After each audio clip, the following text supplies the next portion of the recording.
I left the rice cooker on, which is totally fine to leave on. Okay, I was thinking about doing it from the other side because the light shining in is so bright, you could see the cooler side of my room. Why is it cool? Because it has bookshelves. Oh my god, I'm such a nerd. When I was in 5th grade, for our graduation, we got to do slideshows, and excuse my wedgie, we did these slideshows where everybody had their picture of them now and then a picture of them in their future job. And our computer lady knew how to cut and paste pictures, so she took our face, put it on that. I was a librarian. I'm not a librarian yet. Did not have that many books, but every one of my books, though I've not opened up and like read all of them, the energy of them, and it's dorky, but it's there. I feel it in me, like I feel it surrounding me, and I really, really like it because it's like in few words, because you can only see some of the words of the book in the binding, on the bind. I remember so much of who I am and how much of who I am is chosen and intentional. And I think intention is what I want to talk about today. I think intention, somebody asked me recently where my spiritual path started. And it was really kind of a hard thing to just like sum up into one event, because I've felt God. I've felt the love. Oh, I felt the love. That's what it is. Given to me. I've felt that power, that light within on numerous occasions in my life. Throughout childhood, there was a few times, and that it was like really what was inside of me that made me who I was. It was there were little peaks of that light that glued me together, that kept me together, that kept me going. And you know, there's several flashes of different things that pop into my mind from when like I was really young. I remember just looking up and looking, you know, at the sky and at the trees and going, I don't want to be happy, I want to be joyful. And I remember those exact words coming across my mind and thinking, you know, what would that mean to be joyful? And I think if I had to put an age to it, I was around 5th grade. So I was 11, maybe? I'm not sure, maybe 12. Maybe 10. I was in 5th grade, and I remember exactly that moment. And I was like, wow, what would it be like to be joyful? And I remember this is a thought that comes back into my mind often. Not super often, but every once in a while, you know, it's like one of those things that pops back up. It's in the file cabinets. It's on the screens in my head. It sits there, blinks every once in a while, and it's like, to be joyful, not to be happy. Because I don't know that happiness is something attainable. Happiness is now that I've thought about it and I'm older, happiness is an emotion that you flow through. Sometimes it's going to be happy, sometimes it's going to be sad, sometimes it's going to be grieving, sometimes it's going to be silly, sometimes it's going to be sad, sometimes it's going to be anger, sometimes they're just all emotions, they're feelings. You don't need to control them. You don't need to decide which ones you're going to have at all times. But joyful, the little me was like, joyful is more of a state of being. It's being like, yeah, I'm going to be happy no matter what. Not happy, but I'm going to be enlightened. I'm going to feel light. I'm going to feel God, kind of. And that wasn't what I thought then, but now that I look back, it's like that was God. And So another point is like, I remember I was prayed over at church at one point, and there was true momentary bliss, and I think God entering into my body and allowing, not even entering into my body because he was never gone. It was never gone. The universe was never out of me. I was always in the universe. But I felt it. I opened my heart. I figured out, without reading these books that I figured out how to open my heart.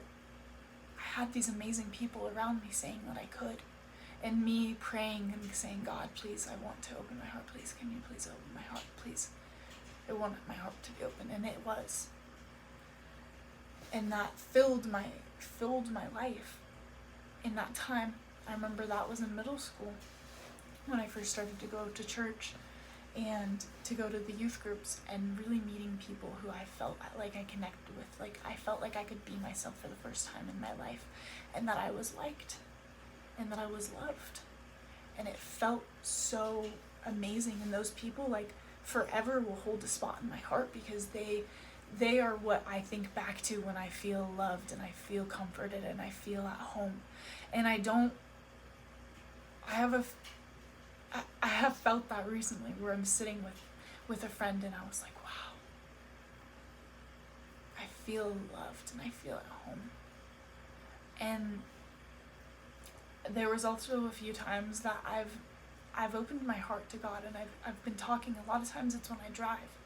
Since I was old enough to drive, I started praying in the car and just talking out loud to God like he was my bestest friend, and asking for wisdom and asking for him to be a part of it. And I remember one of the biggest prayers that I would say is like, God, I'm an idiot. I don't know what you want of me, but please, please, in the most obvious way, tell me. God, I am stupid. I'm just a stupid human. I do not know what you need. I do not know what you want. And I can feel inside of me that, like, reflecting back at this, so much of my current me feels the need to say, don't say that about yourself. But that was the truth. That was how I would talk to myself. That is how I would feel. And it wasn't a woe is me. It was a, God, I surrender to you with all of me. I surrender to you. I am your light. You are within me. I am in your divine. Use me as a tool, my God, for I know the creation that your love can make, and I would find God. God would find me. I would be open to it, and I would find it. And it would be in synchronicities, I think, now knowing that word. At the time, I didn't know. I would pray to God, and there was one point where I was driving, and I was like, God, please hold me. I need you. And I physically felt hugged. And I can't explain it any more than that. I physically felt hugged, and I knew God was there. And so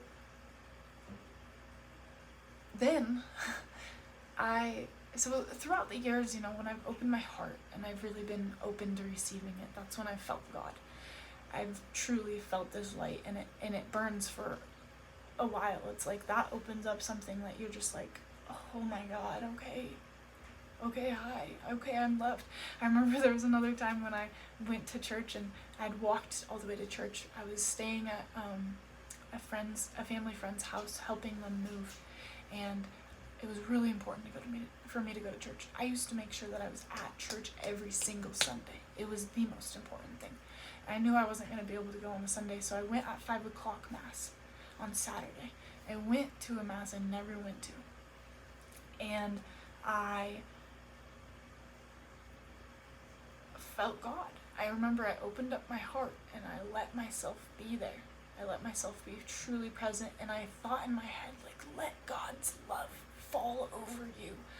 Let the light, let yourself feel how loved you are. And I remember walking home. I was elated. I was so full of energy and love, and I knew that I only knew a small amount of how much God loved me.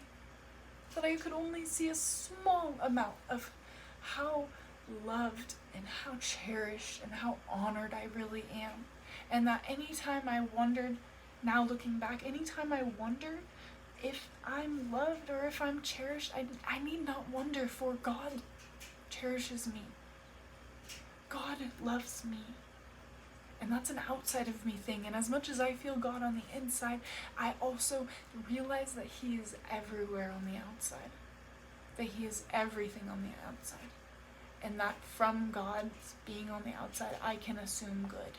And I don't have to fear and assume so much bad and negativity from the world. I don't have to assume that that's what's coming to me, because God wouldn't give me that.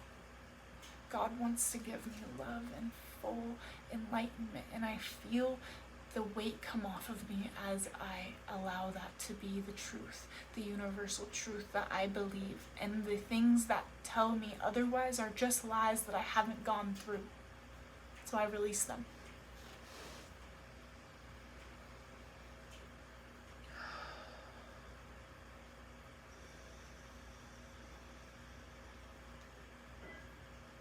Release them.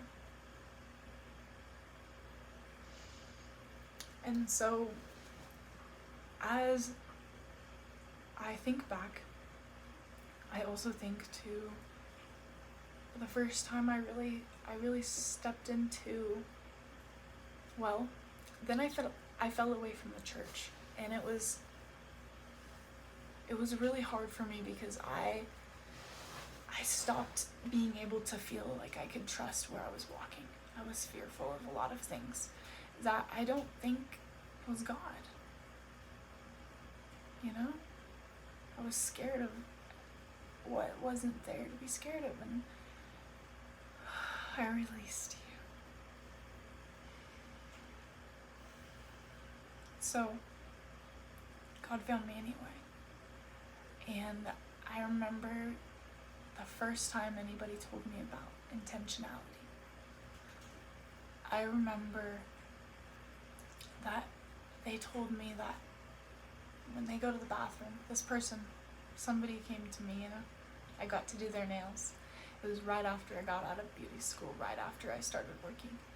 And I got to talk to them, and they're saying, my intention is who I am. So when I go to the bathroom, I look in the mirror and I think about the next moment, the next little bit in between bathroom breaks as being a scene in a movie. For me. I think about it, and she was saying it in a witness sense, so that you could see yourself from a third person. And you could also have the power in saying what you're doing. So she'd say, I go to the bathroom, I came in here, my intention in the bathroom, I said it, was to have a relaxing time getting my nails done, or to meet somebody new, or whatever it was. I don't remember what it was. And then with that, she took herself and she intended on having what she was intending on having. So she had a relaxing nail service, or she got to know me by intending on getting to know me. How would you do that? You would ask me questions, right?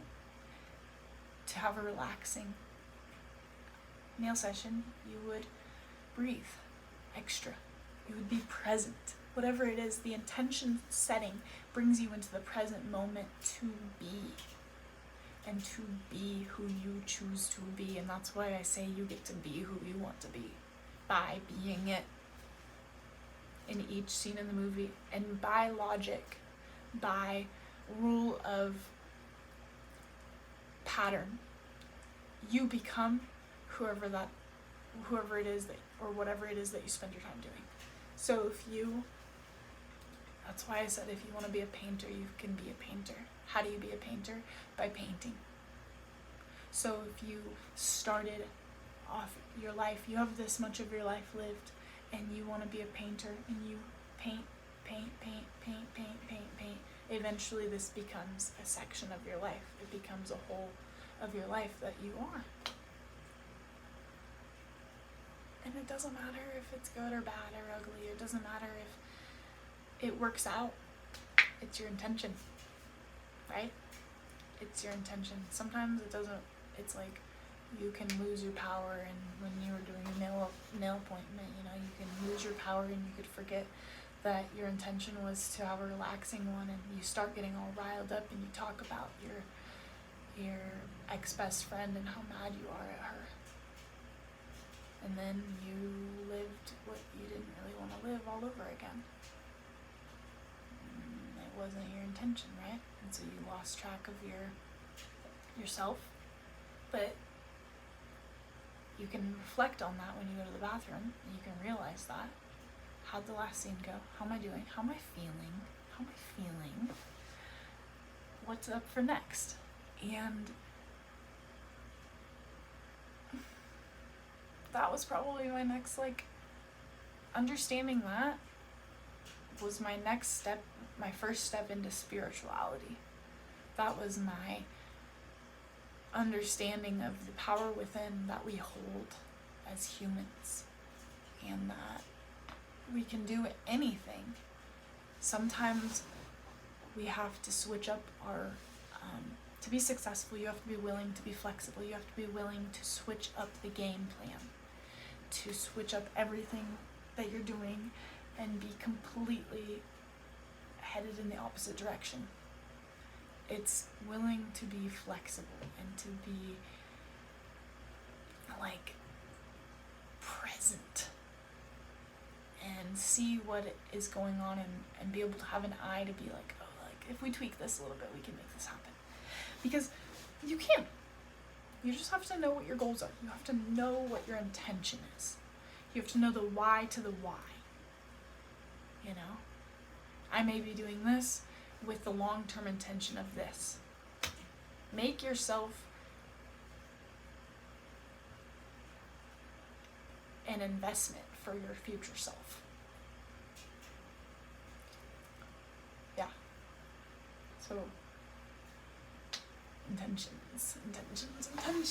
My intention is to share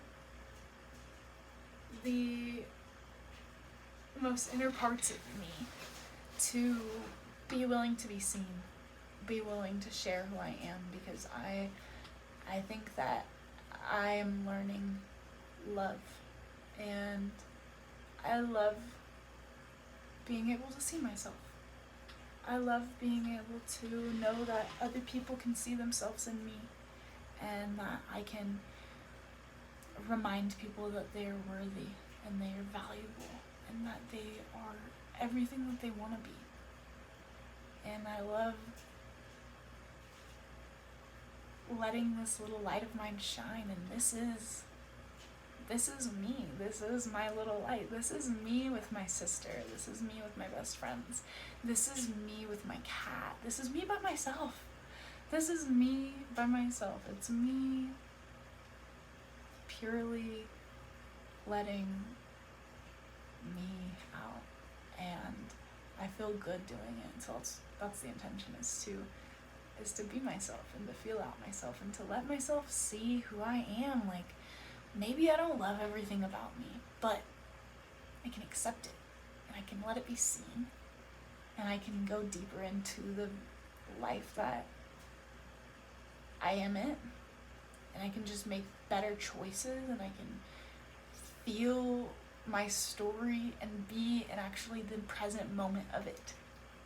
Feel what it feels like to be in my story, and to choose what happens in my story. You know, choose hey, this is what I want to happen. And to go through the journey it takes to get there. Because it's a journey. There's a song, Vienna. Slow down, you're doing fine. You can't be everything you want to be before your time.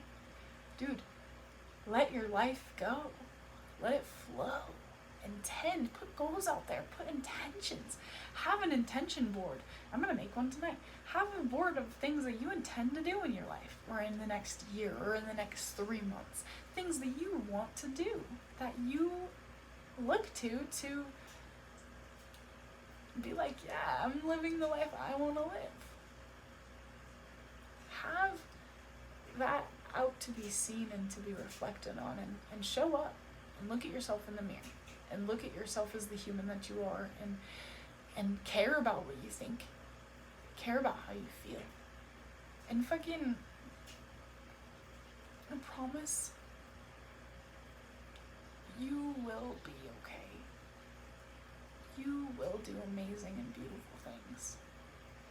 I promise that if you follow your heart, if you follow that little voice inside, if you follow the little bits that you try to hide and you let them be seen, you will be living in your own personal dream.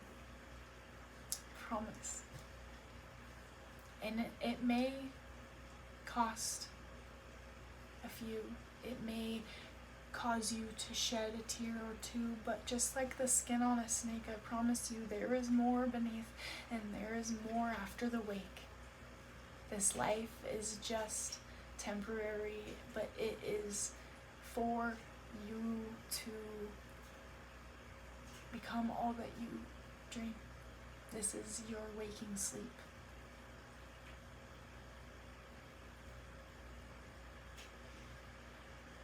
Manifest, believe, and achieve.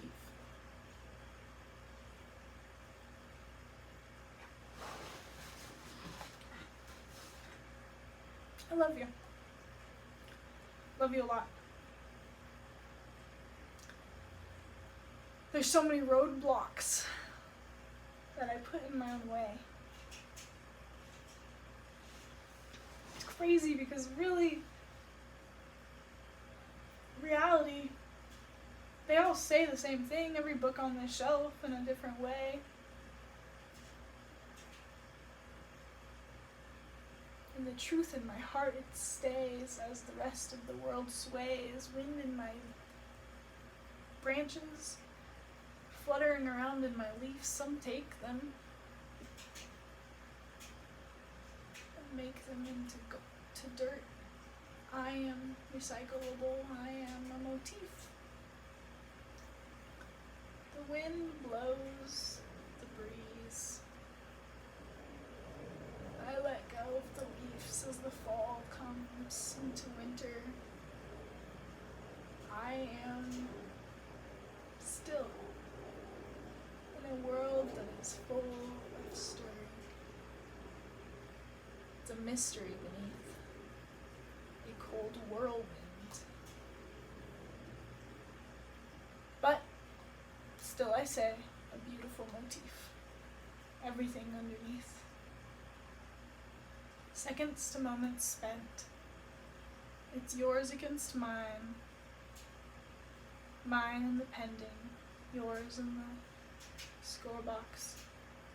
But if you really ask me, we're all pretending. Time is just ticking by. But it's not a thing, more of an alibi for why you are not me or I, why you can't be anything but what you are in this moment in time, in this reality, in this confinement of your body. Your soul speaks not a lie. It's the darkness, the shadow inside that tries to confide and tells you foolish things that aren't true. The lies, definitely the opposite of the truth. Catch them when you can. The critic, the man who tells you everything you do is wrong. Try and sit down with that voice and have a good talk. Follow it through. Realize that that critic is you, and that you can be heard and dismissed, and that there are moments that you will be wrong.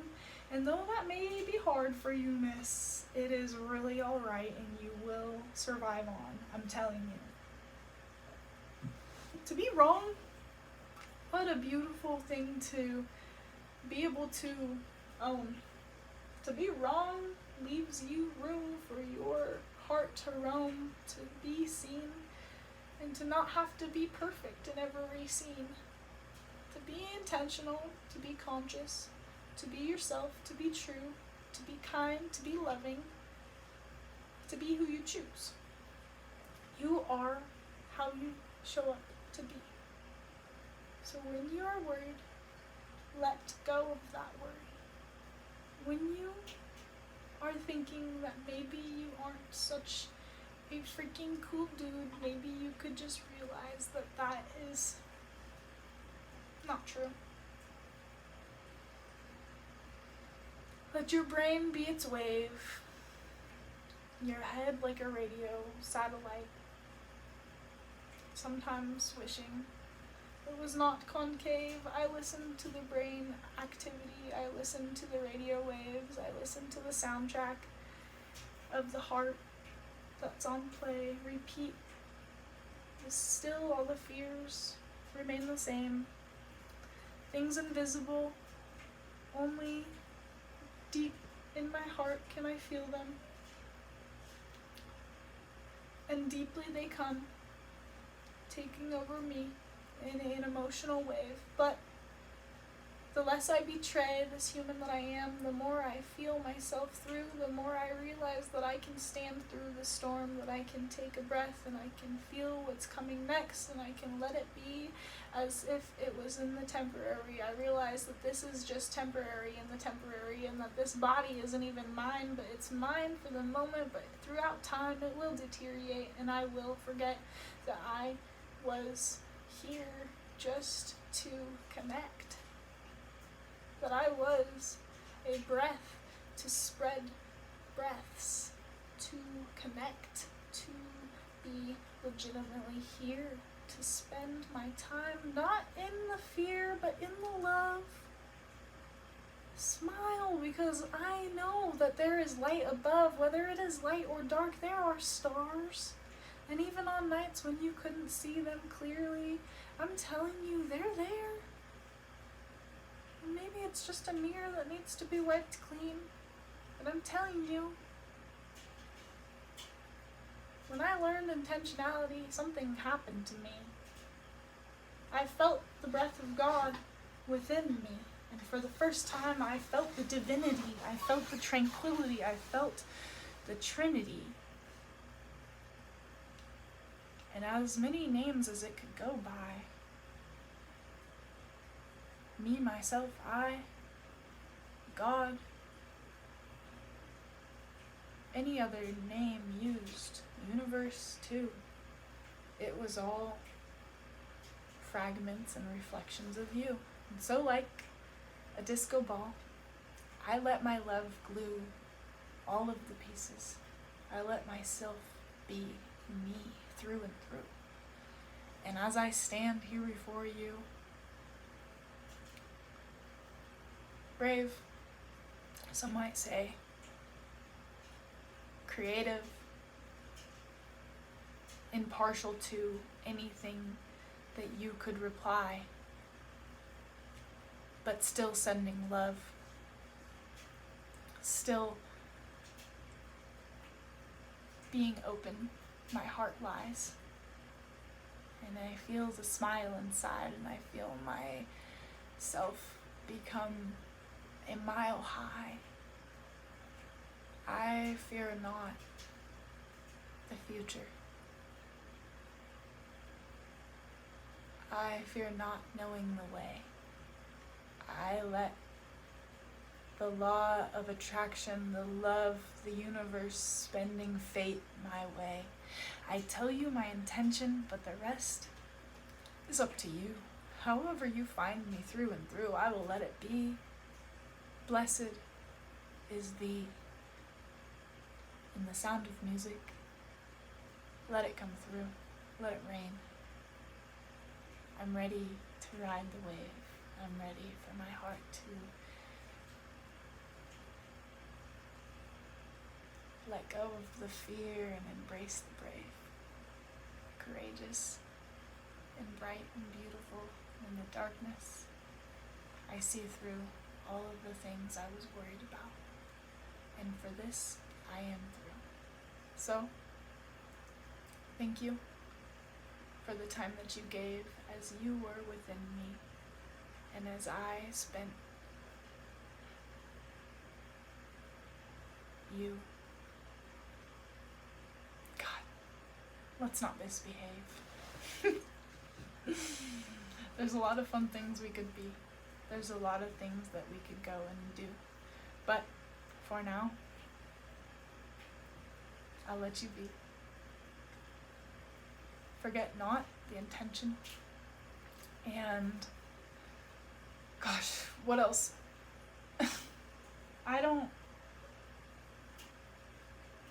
Yeah, I'm not gonna say I don't know, because I think that's all.